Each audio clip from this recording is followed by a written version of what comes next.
Hi friends, இன்றைக்கி நம்ம means of transport project செய்ய போகிறோம். என்னோடய செகண்ட் ஸ்டாண்டர்ட் புக்கில் இருக்க பிக்சர்ஸ் எடுத்து நான் க்ரியேட்டிவாக செஞ்சுருக்கேன்.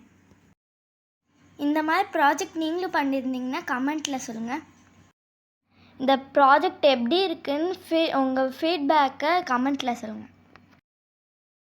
இந்த ப்ராஜெக்ட் உங்களுக்கு பிடிச்சிருந்துச்சுன்னா லைக் பண்ணுங்கள், ஷேர் பண்ணுங்கள், கமெண்ட் பண்ணுங்கள். உங்கள் ஃப்ரெண்டுக்கும் இதை ஷேர் பண்ணிவிடுங்க.